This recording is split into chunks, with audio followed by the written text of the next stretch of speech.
우리 말씀 함께 보겠습니다. 함께 읽어볼까요? 시작. 살 만나게 하시는 위로의 하나님. 이사야서 40장 1절 말씀입니다. 시작. 위로하라, 내 백성을 위로하라.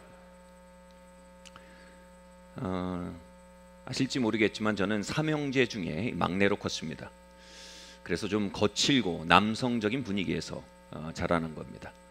학교에서 다녀오면 저희 형제들은 말로 인사하는 법이 없습니다. 서로 먼저 뒤엉켜서 레슬링을 한 20-30분 합니다. 당시 집에서 일을 봐주시던 아주머니가 훗날 이런 얘기를 하시더라고요. 삼형제가 방에 있으면 사람 소리가 나질 않는다고요. 대화 소리가 안 나고 중저음에 고릴라들이 우국거리는 소리만 들려서 정말 신기했다, 그렇게 얘기하더라고요. 그렇게 마초적인 환경에서 자란 저에게 있어서 위로라는 말은요, 사전적 의미는 알지만 체험적으로는 텅 비어 있는 아주 저에게서 먼 단어입니다. 외계어 같은 단어입니다. 오늘 본문 말씀은요, 이사야서 66장까지 이어지는 정말 강력한 회복의 약속들의 가장 첫 구절이 되는 말씀입니다. 그 첫 구절이 가슴을 찢으며 회개해라 거나 하나님께 통해 자복해라, 뭐 이러면 저는 이렇게 화끈하게 좀 와닿습니다. 근데 그 시작이 위로하라, 내 백성을 위로하라. 이건 저 같은 사람에게는 약간 낯설고 솔직히 손발이 좀 오그라드는 말씀입니다. 그러나 그 위로가 엄청난 장대한 회복의 시작이기에 이 외계어 같은 위로를 저는 반드시 배워가야만 했습니다. 위로의 사전적 정의는 이렇습니다. 위로, 고통, 괴로움에서 벗어나 만족시키는 것, 내면을 튼튼하게 만들어주는 것, 행복감을 주는 것, 조용한 즐거움. 아이들은요, 이 위로를 받는 능력이 굉장히 탁월합니다. 어린 시절 친구들이랑 놀다가 다치거나 다투면 바로 집으로 달려 들어갑니다. 그리고 그냥 들어가지 않고 이 사이렌을 울리면서 들어가죠. 왱 하고요. 내가 아프다, 날 위로해다오, 광고하는 겁니다.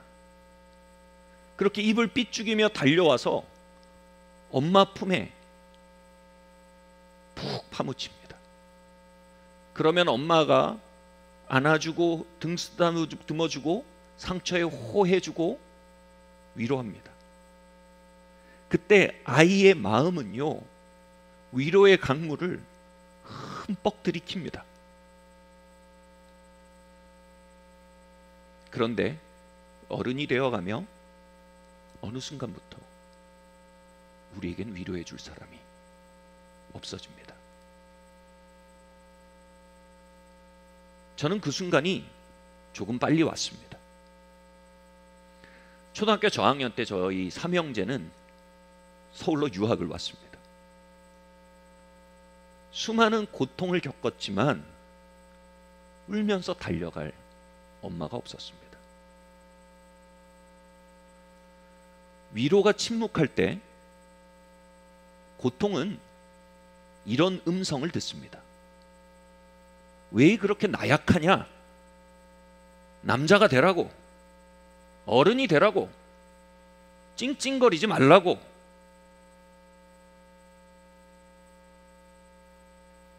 이렇게 위로의 침묵 속에 고통은 점점 수치거리가 되어갑니다.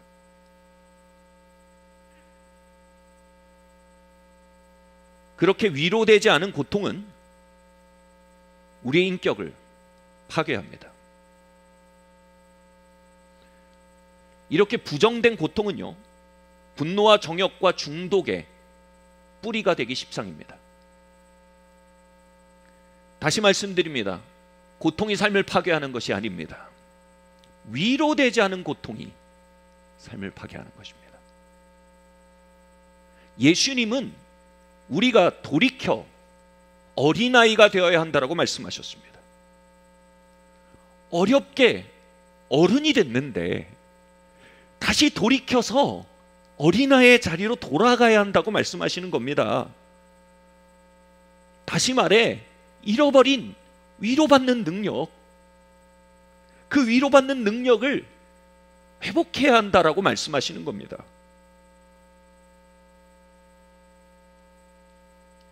그분은 고통을 찍어 누르던 우리의 삶의 진통제들을 드러내시고 숨은 마음의 고통을 향해 진격해 들어오시는 우리의 영혼의 치료자이십니다.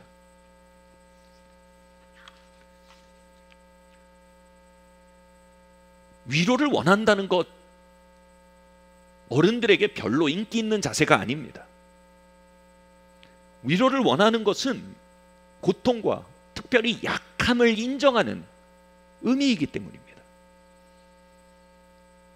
인간 측면에서는 약함을 드러내는 일은 수치스러운 일입니다. 부끄러운 일입니다. 그러나 하나님 앞에서 약함을 드러내는 것이 바로 겸손이며, 약함을 드러내는 것이 바로 하나님 앞에 용기입니다. 고린도서 12장에서 사도 바울은 육체의 가시에 대해 말합니다. 신학자들은 이 육체의 가시가 항상 진물이 흘러나오는 심한 안구질환이거나 사역 중에 갑자기 바닥을 구르며 거품을 물게 되는 중증 간질병이었을 거라고 이야기합니다. 어느 쪽이든 하나님의 사람, 사도 바울로 사역하는 데 있어 매우 수치스러운 약함입니다. 많은 이들이 그것으로 음해하고 흉보았을 겁니다. 사도 바울은 그 수치와 부끄러움 속에 육체의 가시를 뽑아달라고 기도했습니다. 그런데 하나님이 이렇게 대답하십니다. 얘야, 나의 능력의 비밀은 이것이야. 약한 데서 내 능력이 완전해지는 거야. 바울은 망치로 머리를 맞은 듯 했습니다. 이제는 감추려했던 자신의 약함을 자랑하기로 결정합니다. 그것이 하나님의 능력을 자신에게 임하게 하는 통로임을 믿은 것입니다. 자신의 약함을 피레침처럼 하늘로 들어올려 하늘의 번개를 끌어내리기 시작한 것입니다. 우리의 고통을 겸손히 하나님 앞에 용감하게 내어놓을 때, 그것은 언제나 하나님의 능력을 담는 그릇이 됩니다.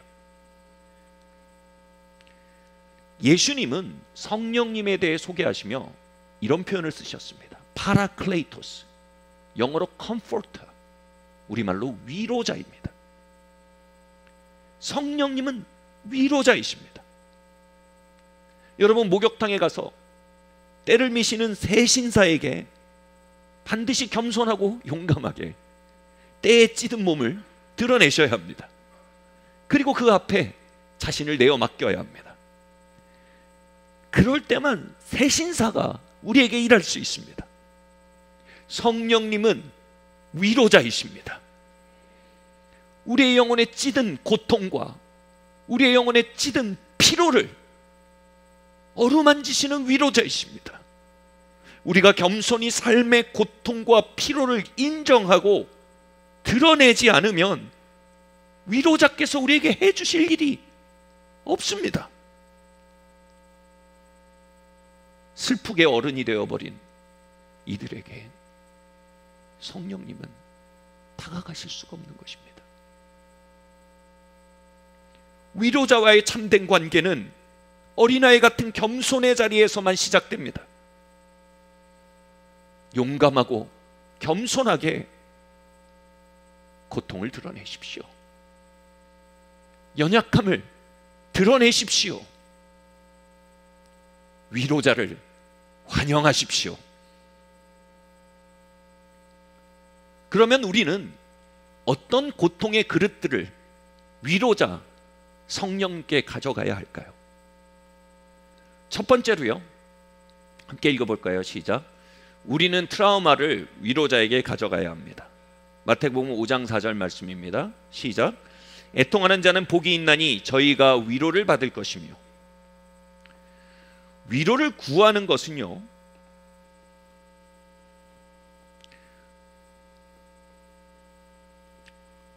약함을 인정하는 것입니다. 약함을 인정하는 것은요, 애통하는 자가 되는 것입니다.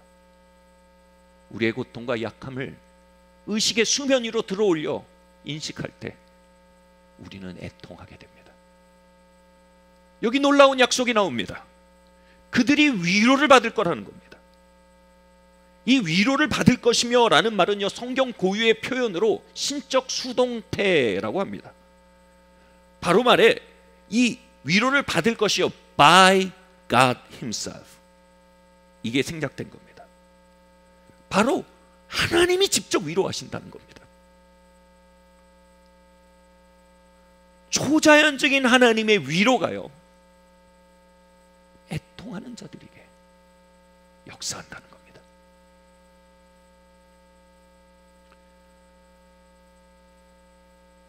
트라우마는요, 그 일이 생긴 나이대를 얼어붙게 만들어 더 이상 상장하지 못하게 합니다. 그래서 우리 안에 10살 때의 트라우마가 들어있으면요, 그 10살짜리는 그대로 얼어붙은 채로 우리 안에 살고 있습니다. 우리 안에 3살짜리 트라우마가 들어있으면요, 그 3살짜리는 얼어붙은 채로 그대로 우리 안에 살고 있습니다. 우리 안에 1살짜리의 때 트라우마가 남겨져 있으면요, 그 아이는 얼어붙은 채로 그대로 성장하지 못한 채 우리 안에 살고 있습니다.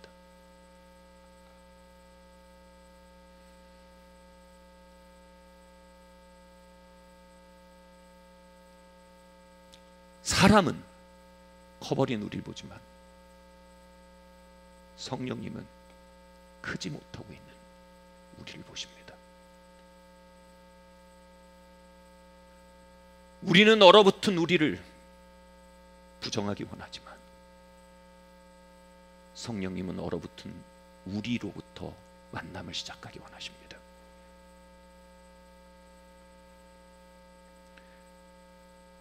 여러분은 어떨지 모르지만 저의 트라우마는 9살 무렵에 텅 빈 거실이었습니다. 부모님도 울산에 계시고 중학교 형들도 학교에서 돌아오지 않을 때 저는 일찍 학교가 끝나서 집에 혼자 열쇠로 문을 열고 들어왔습니다. 그리고 넓은 거실에 혼자 덩그러니 앉아 있었습니다. 때론 몇 시간씩 소파에 멍하니 앉아 있는데 해가 질 무렵이면 기우는 해가 텅 빈 거실을 직사광선으로 비췄습니다. 그러면 그 노란 빛 앞에서요, 빈 거실에 홀로 앉아 있는 제 자신이 더 적나라하게 드러났습니다. 그 9살, 10살짜리의 저는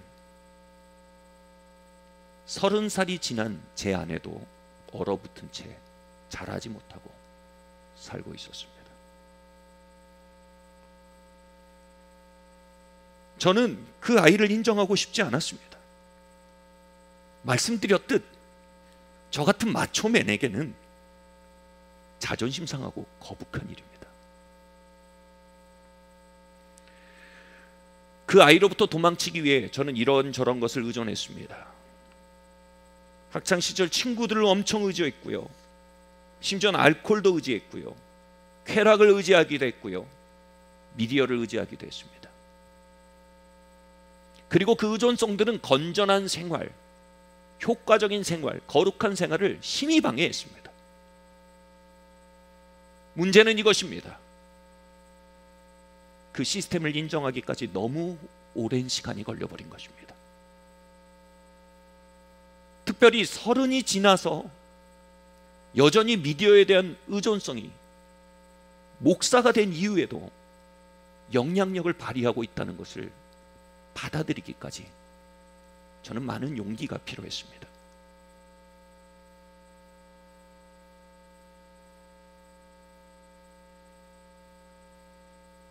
저는 어느 날 제 안에 얼어붙은 그 아이를 인정하고 기도했습니다.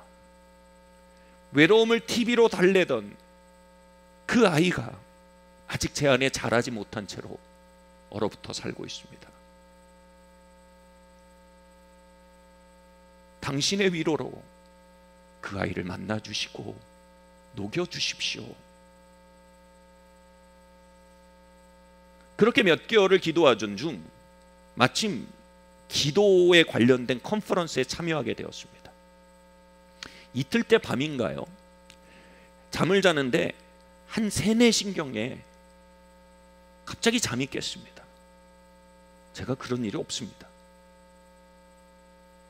근데 마치 방 안에 누군가 가득한 듯 했습니다. 그리고 온몸이 저려올 듯한 어떤 사랑이 감싸왔습니다.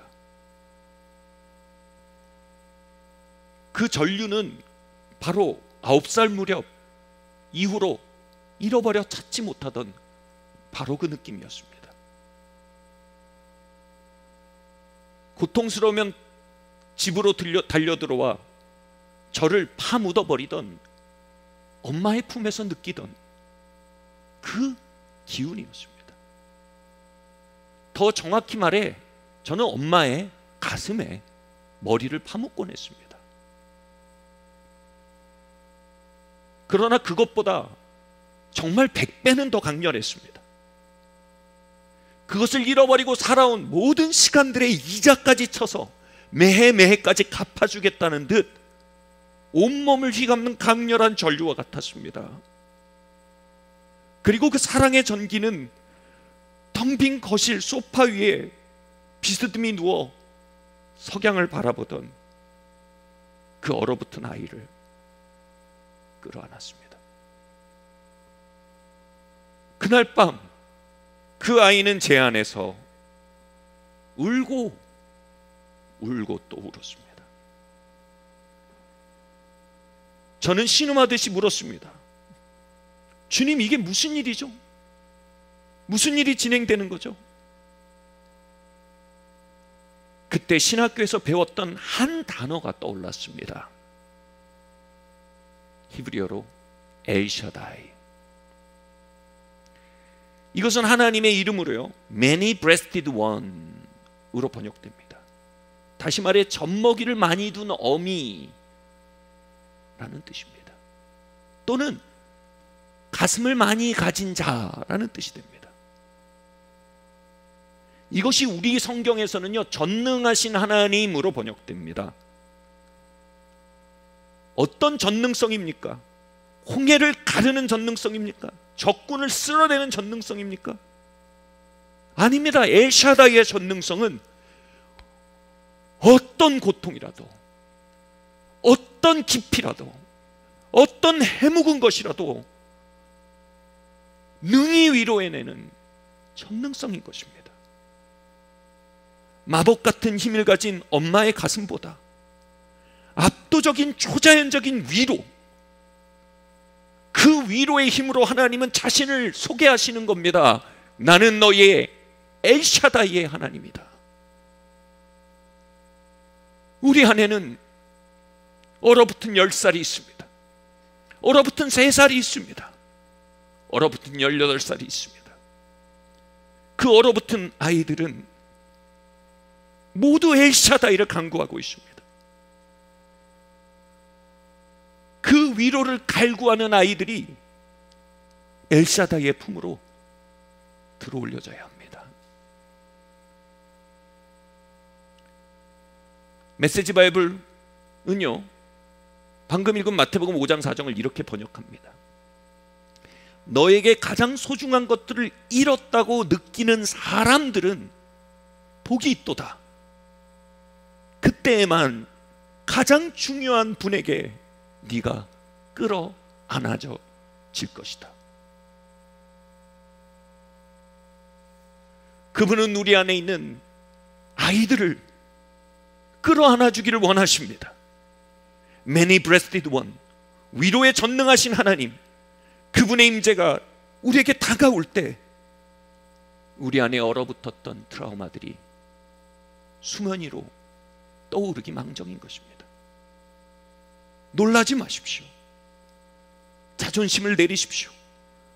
스스로를 겸비케 하십시오. 돌이켜 어린아이가 되십시오. 하나님의 나라가 우리에게 가깝습니다. 아픈 아이가 엄마의 가슴으로 돌진해 가듯 그렇게 엘사다이에게 나가십시오. 그렇게 과거의 트라우마가 오늘의 삶을 파괴하는 무기가 아닌 과거의 트라우마가 하늘의 초자연적 위로를 담는 그릇이 되도록 만들어 가셔야 하는 것입니다. 두 번째로요, 우리는 위로의 하나님께요, 같이 한번 읽어볼게요. 시작. 우리는 일상의 피로를 위로자에게 가져가야 합니다. 전도서 4장 1절에서 2절 말씀입니다. 시작. 오라, 학대받는 자가 눈물을 흘리되 저희에게 위로자가 없도다. 그러므로 나는 살아있는 산 자보다 죽은 지 오랜 죽은 자를 복되다 하였으며. 이 말씀을 풀면 이렇게 됩니다. 지혜자 솔로몬이 인생의 우여곡절을 겪으며 삶의 원리를 하나님의 빛 아래서 깨닫고 전도서를 썼습니다.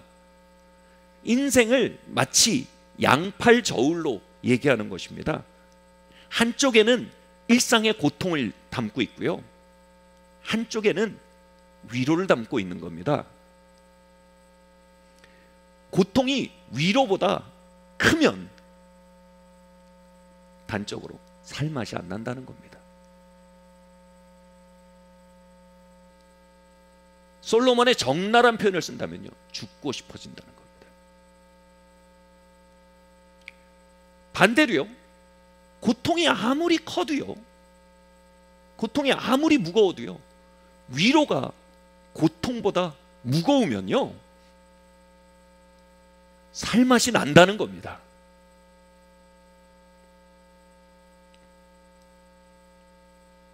우리는 고통의 양을 줄이는 데만 골몰합니다. 여러분, 그렇게 하면요, 삶에 대해서 우리가 소극적인 겁쟁이가 되고 맙니다. 그러나 만약 우리가 위로의 양을 풍성히 유지하면요, 위로의 추를 충분히 가지고 있으면요, 어떤 고통의 무게 속에서도 살맛을 잃지 않게 됩니다. 어떤 삶의 고통과 일상의 피로도 헤치고 나갈 담대한 심령을 갖게 되는 겁니다. 예전에 저희 아버지 세대 때는요, 주식이 막 1년에 몇십 %씩 오르고 그랬답니다. 요즘 벼락거지는 일도 아닙니다. 저희 아버지의 직장 동료 중에 주식을 많이 산 동료가 있었답니다. 그리고 마구 뛰어오른 것입니다. 이 동료는 매일 싱글벙글입니다. 차가 막혀도 싱글벙글, 밥을 먹다 돌을 씹어도 싱글벙글, 심지어는 하루는 직장 상사에게 그 동료가 엄청 깨진 겁니다. 혼이 난 겁니다. 근데 저희 아버지가 옆에서 보니까 고개를 숙이고 웃고 있더랍니다. 주식 생각한 겁니다. 여러분, 바울은요 엄청 고생했습니다. 돌로 맞아서 죽다 살아남았습니다. 과거의 동지들이 그를 죽이겠다고 혈맹단을 조직해서 쫓아다녔습니다.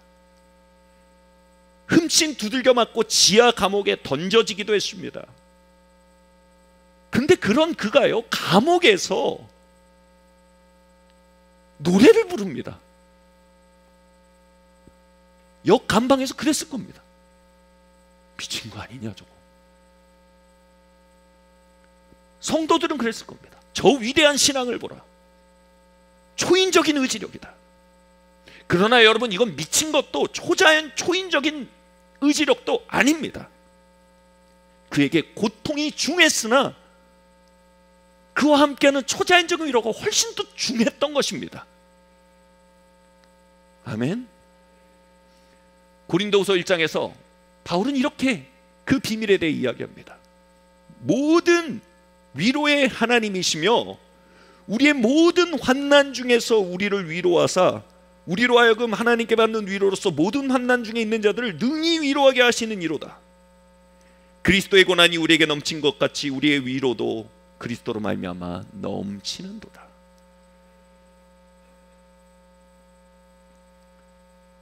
정말 무거운 고난을 겪었으나 압도적으로 무거운, 더 능한 위로를 그의 삶에 가지고 있었던 것입니다. 감옥의 고통보다 무겁고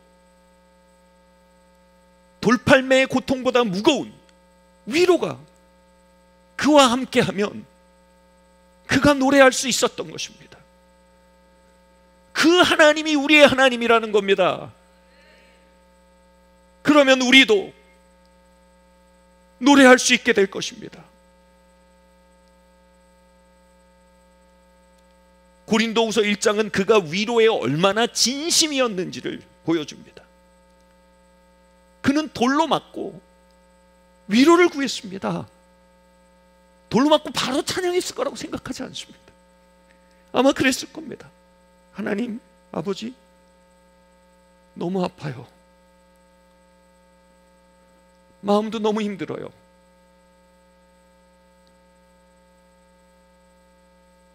너무 슬퍼요. 그러면 무겁고 짙은 하늘의 위로가 그를 감싼 것입니다.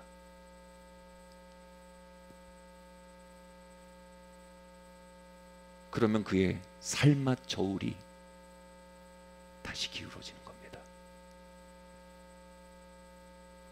그는 감옥에서 이렇게 노래했을 겁니다. 따스한 성령님 마음으로 보내 내 몸을 감싸며 전해지는 평안함, 만족함을 느끼네. 부르신 곳에서 나는 예배하네. 모든 상황에도 나는 예배하네. 내가 걸어갈 때 길이 되고 살아갈 때 삶이 되는 그곳에서 나는 예배하네.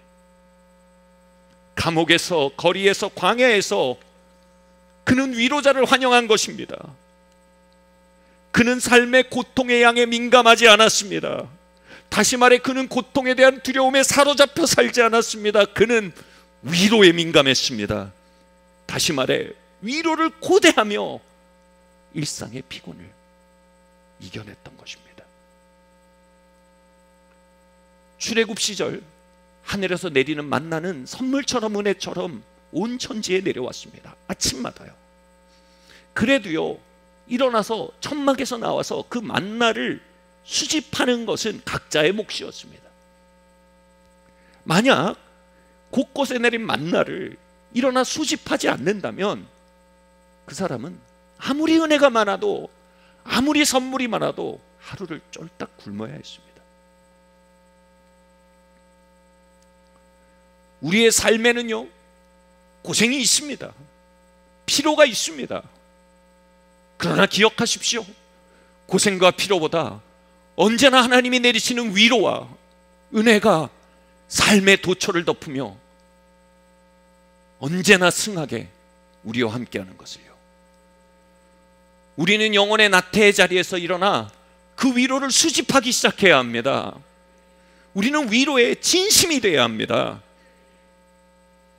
아침 햇살, 단풍 든 저 산봉우리, 가족들과의 웃음소리, 제철 음식과 때로는 근교 드라이빙, 영이 통하고 마음이 통하는 성도들과의 코이노니아. 여러분, 이 아름다운 위로는요, 언제나 고통보다 승하게 우리 주변을 찾아와 있습니다. 일어나십시오. 수집하십시오. 위로의 추를 여러분 안에 가득히 담으셔야 합니다. 그리고 무엇보다 예배의 자리에 나와 기도의 골방에 나아가 위로의 하나님의 얼굴을 구할 때 그 앞에서 우리의 약함을 자랑하며 아버지, 삶이 참 피곤합니다. 주님, 이건 좀 아픕니다. 어린아이가 나를 의탁합니다. 그분의 얼굴을 구할 때, 하루하루를 향한 그분의 만나를 구할 때, 그분의 위로는 언제나 우리를 살만나게 만듭니다. 게으르지 맙시다.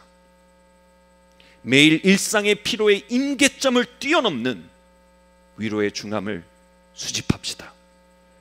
위로의 수동적이 되지 맙시다. 능히 모든 고통 가운데 위로하실 하나님이 우리의 하나님이십니다. 엘샤다이의 하나님, 우리는 위로 부자가 될 자들입니다. 그리고 넘쳐 나누어 주는 자가 된다라고 얘기합니다. 살만 나는 삶을 만들 뿐 아니라 살만 나는 삶을 만들어 줄 수 있는 자들로까지 우리는 부활자들이라고 바울이 우리에게 도전하고 있는 것입니다. 이제 우리의 일상에 저울이 역전되게 만들 때입니다.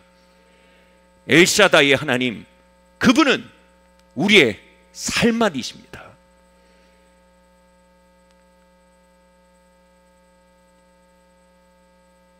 마지막으로요,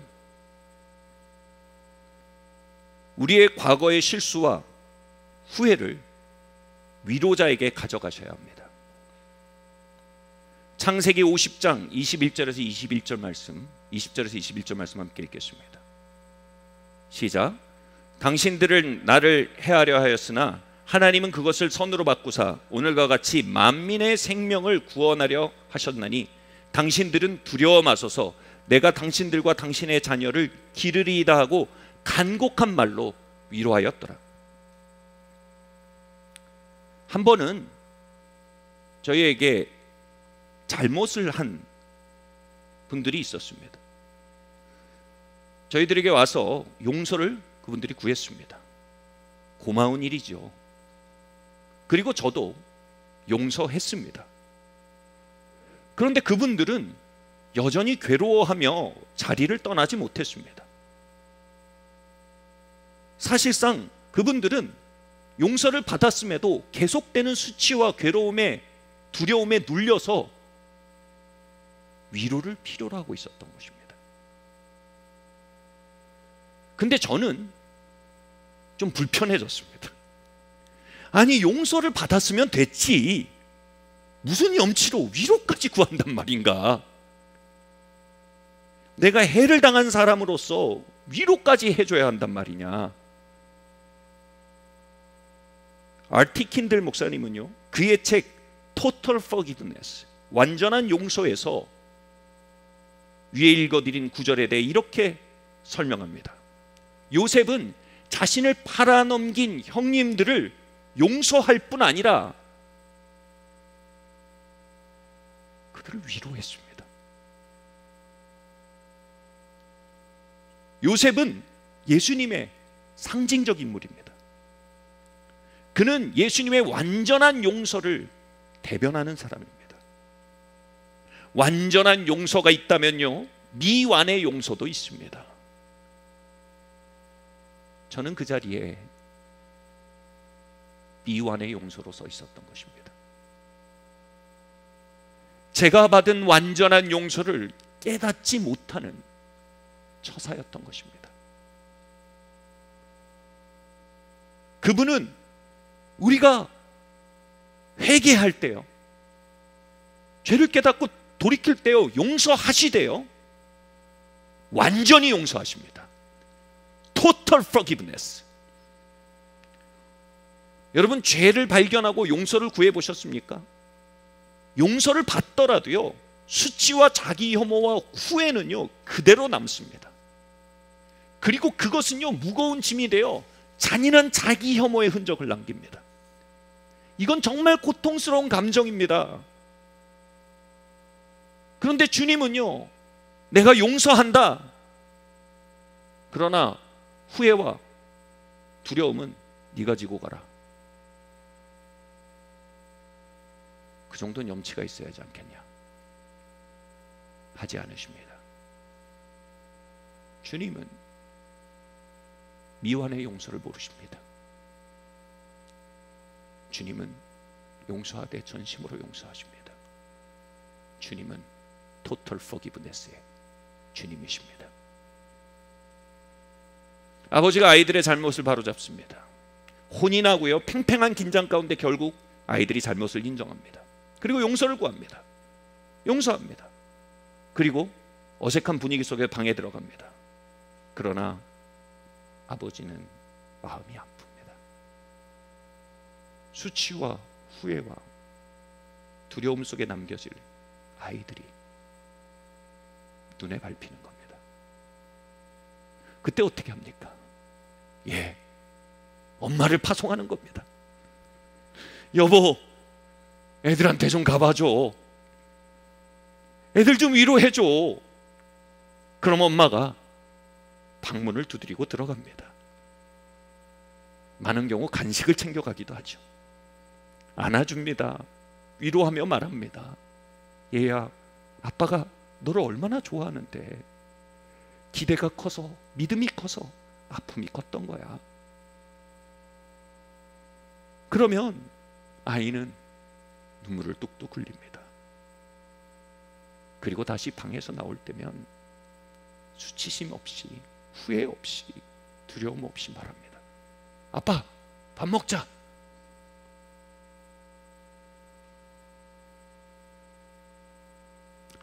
이게 완전한 용서입니다. 예수님은 십자가에서 우리의 죄값을 치르시고 위로자 성령님께 부탁합니다. 나의 사랑하는 제자들에게 찾아가 그들을 위로해다오. 용서는 예수님의 피에서 시작돼 위로자의 위로로 마무리 지어야 합니다. 바울은 말합니다. 너희 모두가 그러한 자를 문책한 것으로 충분하다. 오히려 그를 용서하고 위로해야 한다. 그렇지 않으면 그런 자들이 지나친 슬픔에 휩싸일 수도 있다. 그러므로 내가 너희에게 하나님에 대한 모든 사랑을 다시 한번 강조하노라. 이는 우리가 사단에게 속지 아니려 합니다. 바울은 우리에게 명령합니다. 용서할 뿐 아니라 위로하라고 말입니다. 그렇게 하지 않으면 지나친 슬픔, 이것이 사단의 놀이터가 되고 만다는 겁니다. 회개 후에 후회와 수치 가운데 살아가며 이것은 내게 남겨진 몫이지 하고 짐지는 것, 그것은 책임감이 아닌 불신입니다. 위로자를 거절하는 것입니다.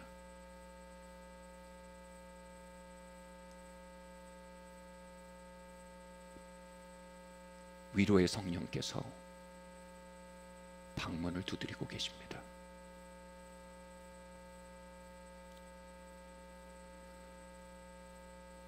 아니, 무슨 염치로 위로까지 구합니까? 그래서 이런 노래가 지어진 것 아닙니까? Amazing Grace, How Sweet the Sound. 놀라운 은혜인 겁니다. 달콤한 은혜인 겁니다. 로마서는 모든 것이 협력하여 선을 이룬다고 했습니다. 이 구절을 한 영어 성경 버전이 이렇게 번역한다고 들었습니다. There is no trash can in heaven. 하나님은 우리의 죄도 실수도 재활용하셔서 더 나은 걸 빚어내신다는 겁니다. 그래서 천국에는 쓰레기통이 없다는 겁니다.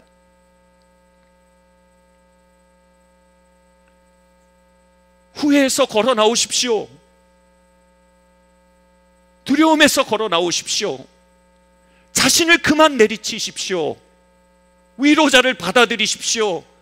그분의 손에 실수들을 맡겨드리십시오. 그분은 그것으로 상상치 못할 아름다운 것들을 빚어내실 것입니다. 혹시 회개치 않은 분이 계십니까? 회개치 않은 죄가 있습니까? 그 심령 중에 많은 심령은 이것입니다. 피할 수 없으니 즐기자. 피할 길이 있습니다. 그분의 total forgiveness는요, 우리의 희망입니다. 우리의 소망입니다. 우리에게 회개는 두려움이 아닌 달콤한 소망으로의 초청인 것입니다. 내게 그것을 맡기라. 내가 그것을 재활용하여 아름다운 미래를 건설해 가리라. 돌이키라. 내게 오라. 그분의 손에 우리의 죄와 실수를, 죄가를 던져 맡겨드립시다. 어린아이가 됩시다. 새로운 삶을 시작합시다. 하나님은 용서하시고 위로하시고 회복하십니다. 마지막 말씀입니다. 이사야서 51장 3절 4절 말씀 함께 읽겠습니다. 시작. 대저 나 여호와가 시온을 위로하되 그 모든 황폐한 곳을 위로하여 그 광야로 에덴 같고 그 사막으로 여호와의 동산 같게 하리니 그 가운데 기쁨과 즐거움과 감사함과 창화하는 소리가 있으리라. 아멘. 이 말씀은 지금 우리에게 주시는 엘샤다이의 약속입니다. 하나님의 위로가 영적 빙하를 녹여가실 것입니다. 그것이 우리의 트라우마와 일상의 피로와 후회와 자기 혐오를 씻어내 가실 겁니다. 다만 어린아이가 되십시오. 환영하십시오. 열어드리십시오. 그분이 그렇게 광야를 에덴으로, 사막을 여호와의 동산으로 만들어 가시며 기쁨과 즐거움과 감사와 창화 소리가 우리의 삶에 가득하게 만들어 가실 것입니다. 우리 함께 이 약속에 감사합시다. 우리 말씀을 마칠 때요, 우리가 이 약속에 감사하며 우리가 박수하며 이렇게 말합시다. 위로의 하나님, 당신을 환영합니다. 우리 같이 해볼까요? 우리 한번 그 엘사다의 하나님 환영합시다. 박수하며 한번 해봅시다. 같이 말합시다. 위로의 하나님, 엘사다의 하나님, 당신을 내 삶에 환영합니다. 사막을 에덴으로 바꾸시는 하나님, 광야를 동산으로 바꾸신 하나님, 위로의 성령님, 당신을 환영합니다. 자리에서 일어나시겠습니다.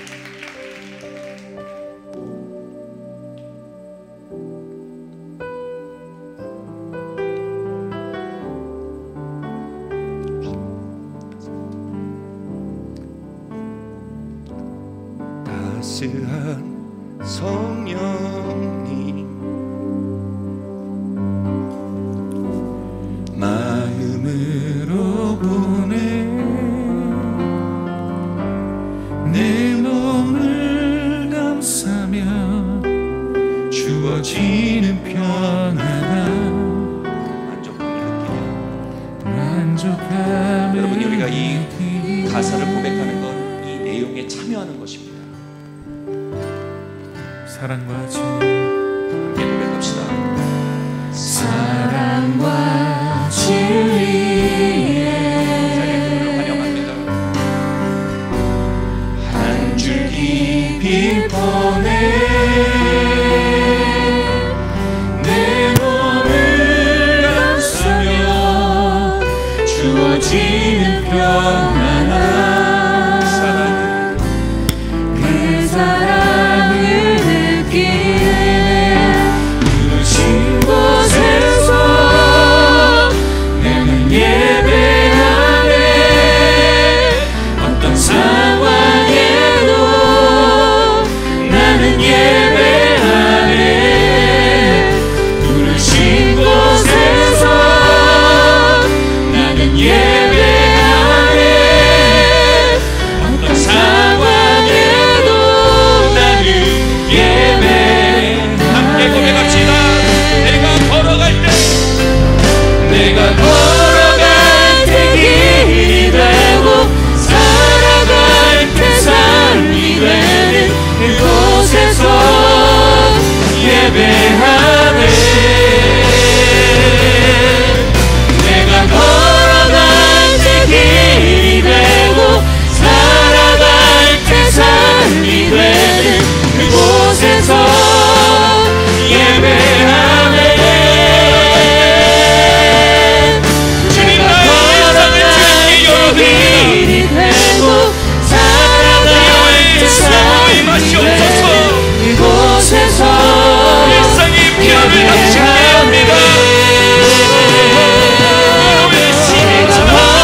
내세워둔 채로, 위로를 거절한 채로 자신을 내리치며 살고 있습니다. 그것은 비진리입니다. 이 시간 성령님, 천국엔 쓰레기통이 없다 하셨습니다. 나의 모든 실수의 날들까지 당신을 의탁합니다. 오늘로부터 최선의 내일을 빚어주시옵소서. 우리 한번 손으로 그 문을 잡아보세요. 그분께 열어드리세요. 말씀드리세요. 내 죄를 의탁합니다. 내 실수들을 의탁합니다. 그로 인해 망가진 세월들을 의탁합니다. 모든 것이 협력하여 선을 이루게 하신 하나님, 당신의 전능하심에 나의 실수와 그로 인해 망가진 것들을 맡겨드립니다. 그리고 겸손히 어린아이처럼 주의 위로를 받아들입니다.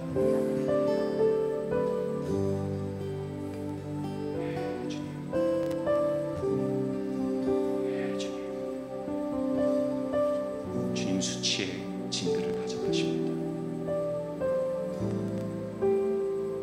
내가 이 짐을 가져가도 되겠니? 주님 두려움과 후회의 짐을 가져가십니다. 내가 이 짐을 가져가도 되겠니?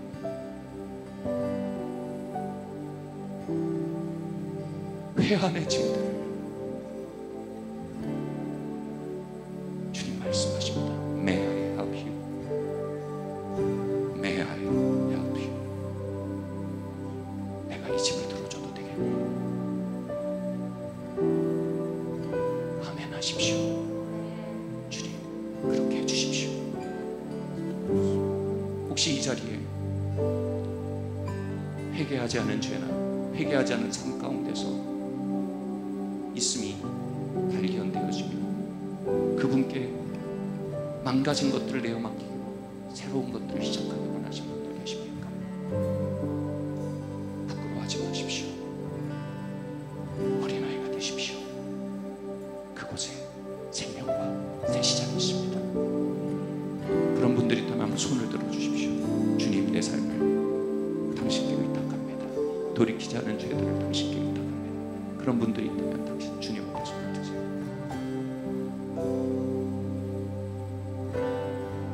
말씀드리세요. 주님 용서하여 주시옵소서.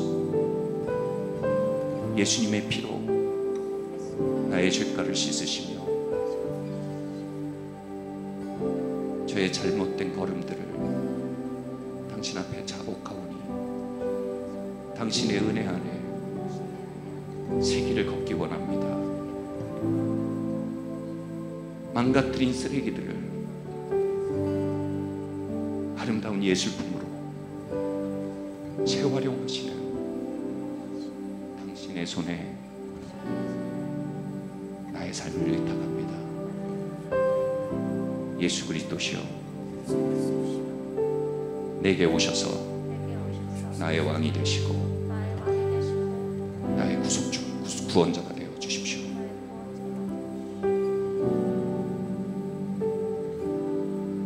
예수님 이름으로 기도드립니다. 아멘.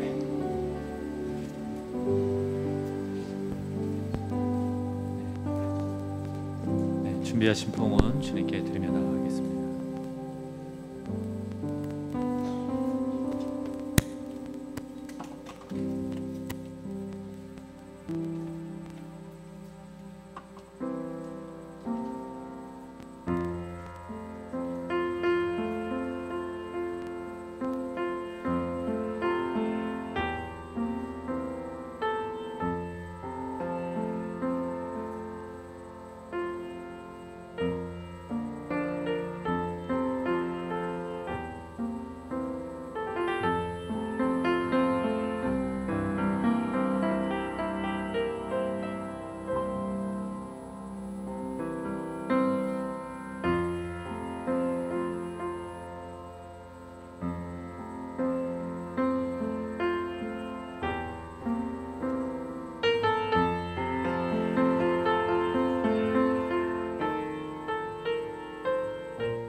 함께 기도하시겠습니다. 전능하신 위로의 하나님,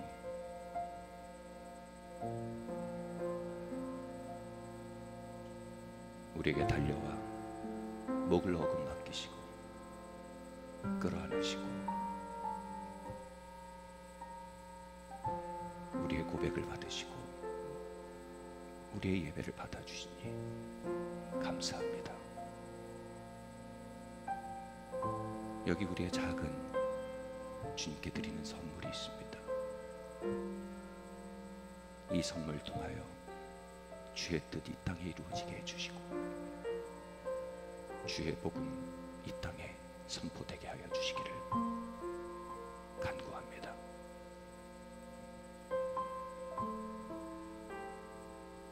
지금은 우리를 위해 피 흘려 죽으신 독생성자 예수 그리스도의 무궁하신 은혜와 하나님 아버지의 다함이 없으신 사랑하심과 성령 하나님의 감동, 감화, 위로하시는 은총이 지금 고개 숙인 모든 하나님의 아들, 딸들 머리 위에와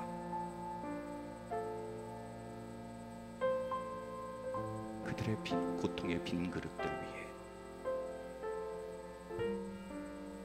에덴으로 바뀌어갈 모든 사막들 위에 지금부터 영원토록 함께 있을지어다.